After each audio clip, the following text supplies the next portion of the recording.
Hello everybody, Jake Raby here, Flat 6 Innovations, coming to you today with a Rennvision technical video. In today's video, I am very excited. We're going to be talking about the exploding values on the Porsche 996.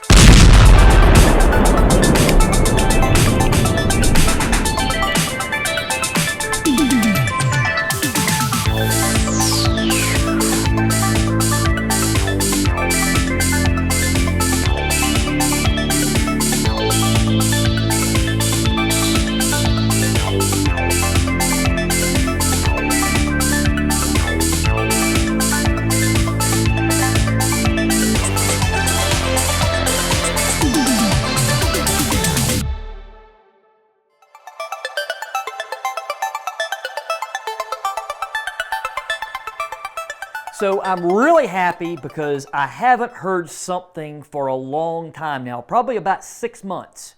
I haven't heard your engine cost more than my car is worth.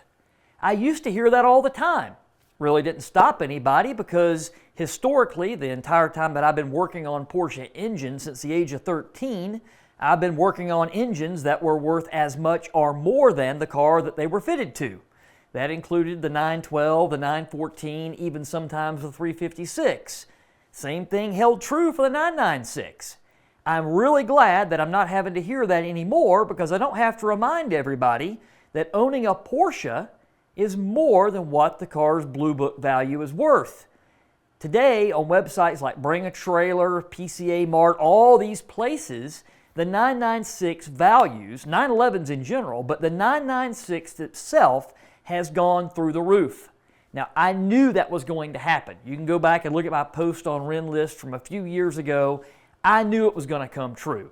And I specifically knew that the 1999 model year was going to be the 996 that everybody wanted. And I've owned a lot of water-cooled Porsches. I've owned every variant you could think of, turbos, the whole 9 yards. And I like the regular old 996 C2 manual coupe better than anything and everything. I want the earliest 1999 that I can find, and I want a car manufactured in 1998. If I ever find that white 1999 996 C2 manual coupe with a gray interior, that is the car that I am going to keep forever.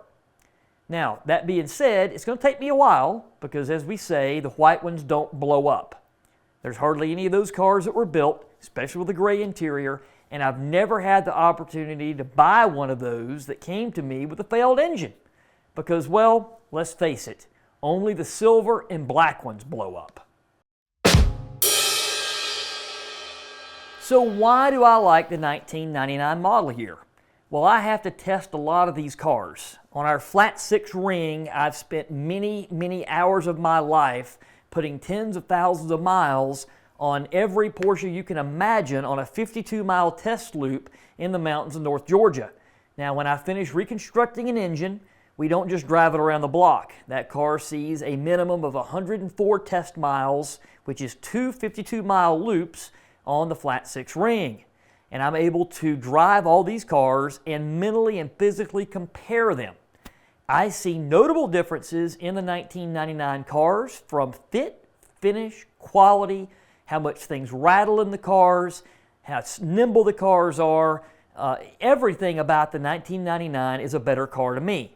Now, a lot of people like it just because it has a throttle cable. Now, let's talk about that because only the C2 has a manual throttle, a throttle cable, if you will. The C4 in 99 also used the Egass or drive-by-wire arrangement, okay? That's another reason why I like the C2. A lot of people like that because it adds in a big element of analog input. I like that. I don't want a cable to be omitted from a car that I'm driving. I want a throttle cable. Even though that throttle cable can break, I would still rather have it.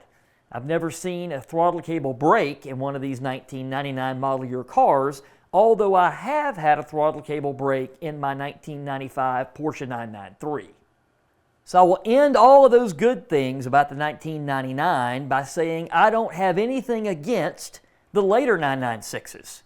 This whole BS thing about the headlights is stupid to me. Who cares about the headlights? It makes no difference to me.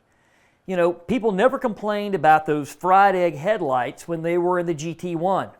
Nobody ever said anything about it. And still today, many people don't realize that headlight was pretty much the, really came into time with the GT1. So, you know, the GT1's an epic, iconic car, but nobody ever complains about the headlights. You're never going to hear me complain about the headlights in a 996. As far as I'm concerned, at least the Litronics are very good headlights. They're very bright, they're very clear, they don't burn out, they don't have problems, no matter what year model your 996 is. So I like the 996. I've always preferred the 996 even over the 997-1, and certainly over the 997-2. As Porsches got larger and larger, bigger and bigger, they started looking more to me like a Panamera than they did a 911. You know, I'm a little biased because I like air-cooled Porsches. I cut my teeth on them. I've had a Porsche 912, 912E for 24 years. It's still my favorite car, even though it's very underpowered. It has one of my engines, makes 130 horsepower, which is a far cry from the factory 76 that car had. But it's a great driving car. It's a great touring car. And it's an air-cooled, very simple car. And I like simplicity. So the 1999 996 is the simplest of the more modern Porsches, the water-cooled cars in the 911 variant that you're going to find. I like simple, and keep it simple stupid is a really good thing when it comes to a Porsche. So there's two sides of the road when it comes to 996 buying and selling. It takes a very responsible 996 buyer to work with a responsible 996 seller. Now, over the years, I've caught a lot of flack by telling people who purchase these cars that they must perform an invasive pre-purchase inspection. I will stand by that, and I will be able to send anybody who wants to question that multiple submission tickets from my customers who did not do that, and therefore were not responsible buyers of a car. They bought it as is, where is. Sometimes it didn't even make it onto the trailer to make it home. Other times it made it 3 days or 3 weeks or 3 months. Because a lot of times the seller knows there's something wrong with the car. It's got bore scoring, it's got this, it's got that, it's been patched up, it has a used engine in it, whatever the case may be. And the buyer is assuming just because the car has low mileage that the car doesn't have any problems, or just because it is a well-engineered Porsche, it doesn't have an engine problem. I can't tell you how many times people find that they have an issue with a car, like the intermediate shaft bearing problem or cylinder bore scoring problems or any of the other 31 modes of failure that I've determined with these engines, just because they bought a new one and they went to go look up floor mats for it. When they type in Porsche 996, first thing that comes up is engine failure, rebuilt engine, IMS bearing. Well, what the hell is this? They start clicking on it, their stomach falls out of their body because they're so worried. And the next thing that happens, they send me a message. Oh my goodness, you guys are the undeniable experts on this. You know, you've done all this, I bought this car, what do I do? Well, you should have done your homework up front. And therefore, you were not a responsible buyer, and I'm sorry I have to be that blunt with you. But that's the fact. So, buyer beware goes for any used car. It certainly goes for one of these Porsches. Now, one reason I paint a target on my back when I tell people you must get a invasive pre-purchase inspection is because they say the seller won't go for it. The seller won't let me have the shop take the sump plate off. The seller won't this, the seller won't that. The seller's not in charge. If the seller won't go for that, if he won't let you have a due diligence period like you have in real estate, to perform an inspection like you would have in real estate, then find another car. Find another seller. Find a seller who is a responsible seller who appreciates a responsible buyer. There are tens of thousands of these cars out there on the market. The one that you found is not the only one like it. The seller that you found is not the only guy out there trying to sell a car. You've got to make sure that the car that you buy that is going to be your dream car, I can't tell you how many times a week I hear that, can be a dream that doesn't turn into a nightmare. It is your responsibility to be a responsible buyer and to also be a responsible owner of one of these vehicles. That's not up to the seller. He's not in charge. So while we remain on the topic of pre-purchase inspections, basically what there really needs to be out there is a buyer's guide. This is something that you can find some written descriptions of this and that, but none of it really comes from a deep internal technical perspective. So myself and Bobby, the director here at Rennvision, have been working on a buyer's guide for all 996s, and it's something that we want to make available in the coming months to all the members of the Rennvision site, along with a lot of other deeply technical information that we give to you guys in videos and sometimes live feeds as well.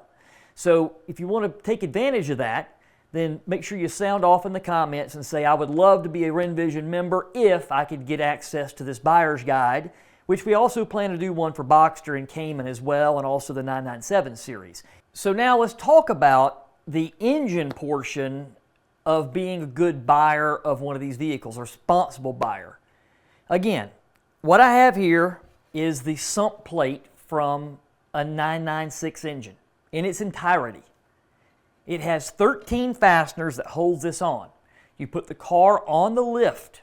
You remove 13 fasteners after you've drained the oil, which is drain plugs right here. You remove these 13 perimeter fasteners and you extract this. There's no gasket here. This uses an RTV-based sealant, so there's not even a gasket to replace. So what I want to tell you guys very boldly and point blankly is there's absolutely no excuse for this plate not to be removed from the engine during a pre-purchase inspection, during your due diligence period, your inspection period. There's no reason this plate cannot come off the engine. And the reason for that is because it takes longer to perform an oil change on one of these cars than it takes to remove this plate, use a bore scope following our bore scope video series, especially the part 4, a focus on bore scoring, and going inside the engine with this $40 bore scope from Amazon, looking up through the sump to determine if the engine has bore scoring. When you pull this plate off, you'll also be able to look all over the floor of this plate and see if there's any metal debris, see if there's any sludge, see if there's anything that leads you to believe it has bore scoring. Do you have unburned carbon down here? Do you have anything like that going on? Is there chunks of rod bearing here? Is there a bunch of sealant on this plate that is fresh that proves to you that the seller knew the engine had bore scoring because he's paid attention to our videos, he's paid attention to the forums, and he had this engine evaluated before he put the car up for sale. If you find fresh sealant on here, the guy might be busted red-handed. If that's the case, you must really look very closely for your invasive inspection. Now, there are times where the seller is being a responsible seller, and he will disclose, I have had this car be part of a pre-purchase inspection that I've paid for. Here are the videos and pictures from the bore scope evaluation that I was able to get after the sump plate was removed. Unless the sump plate has been removed for that evaluation, it cannot be trusted. And I'm going to say this very boldly. If the person has only inspected the cylinders through the spark plug access, this is inadequate. You are not seeing the most wear-prone portion of the cylinder, and you are seeing a portion of the cylinder that can appear perfect while there is massive amounts of wear under the area where the piston is traveling and the piston is covering it up. We have videos specifically about this, okay? So you don't want to buy somebody else's problem. And it is very easy for that to happen. Now, I'm biased about this. I receive the messages all the time. I see people who are heartbroken. They've saved every freaking penny they could for the last 10 or 15 years sometimes. Their dream car is a 911. This dream car is the dream car they can now afford. Even though the prices are going up, they can afford this car. They can afford to buy it. But if they end up being ripped off by a seller, or if they rip themselves off because they fail to follow a protocol of an invasive engine inspection, that dream car becomes a nightmare. All the money they saved is gone, and they have no more money to fix the engine. So it is very important that you're able to inspect this vehicle, have a due diligence period, and deal with a seller that is willing for you to do this. If the guy's not willing to do that, let him sell it to somebody else. Let that guy rip himself off. He's going to call me up, and he's going to be crying and belly aching just like everybody else that did not do their due diligence. If you let the seller rip you off, that is your fault, because it is buyer beware. It's as is, where is. After they don't see the taillights anymore, it's not their problem. So let's talk about after you've purchased that 996. If it hasn't had an intermediate shaft bearing replaced, you want to go ahead and do that. If it has had the IMS bearing retrofitted, make sure it was done with a proven product like something offered from LN Engineering. More than oftentimes, I'm going to be the inventor of that, including the IMS solution, the plain bearing that omits the ball bearing in its entirety. If you haven't had the IMS bearing replaced, then you want to choose one of these proven products. At the same time, it's very good when you purchase one of these cars. If you haven't had a PPI done, you go ahead and do a post-purchase inspection. A post-purchase inspection makes no sense to me because at that point in time, you've already screwed yourself. You have bought the car and you're stuck, and I see that happen a lot. I'm going to end up sending this video to a lot of people who are in this bad scenario because I don't want to sit there and spend all my time trying to address their problems, which are just like everybody else that purchased the wrong car and did not do their due diligence. So at the end of the day, if you purchased a car like that, do your post-purchase inspection and go ahead and understand that you're probably going to need a coolant tank. That's a very big thing. Buy a genuine Porsche cooling tank. The coolant tank is a problem with these cars. It's plastic. Water pump, replace it. Do not use one with a metal impeller, and no, don't ask me why. Just don't do it. Buy a Pierberg. I tend to use the genuine Porsche made by Pierberg. Okay? Go ahead and change out the coolant when you do that because the coolant probably hasn't been changed. Flush the brake system because it probably has never been done. Check the quality of the brake fluid. It doesn't last forever. It soaks up humidity out of the atmosphere. It makes the brake components rust. Change the brake fluid. Okay? The air oil separator probably hasn't been addressed. Address the air oil separator. Probably your coil packs have not been replaced. Do that. It may even have the original spark plugs in it. Do that. It may have the original clutch. Do that. If you want to be a good steward of this car, you must make sure that you keep it in tune, in top shape. Go ahead and grab some Seafoam fuel system cleaner and use it as recommended. That's one of the best things you can do. Now, that being said, I can sit here all day long and tell you guys what you need to do to be responsible buyers. Now, I want to talk to the sellers, and I want to encourage each of you to watch this video and for you to spend the extra time and money to take your car for an independent third-party pre-purchase inspection and keep the results of that for your buyer. You want to have this done very comprehensively. Every cylinder needs pictures and video taken from the bore scope. There's no excuse not to do it. This is a $40 bore scope. It will talk to an iPhone, it'll talk to an iPad, it'll talk to an Android, and allows you to record HD quality video for $40. No excuse not to do it. No excuse for you not to have this sump plate pulled off and have the engine inspected. And the reason why there's no excuse for this is because now your car is worth thousands of dollars more than it was this time last year. And as a Porsche enthusiast since the age of 13, when I got my first 914, I don't want to see a new purchaser of a dream car end up with a nightmare. I'm Jake Raby for Rennvision. be a good buyer, be a good seller, be responsible, but as always, buyer beware.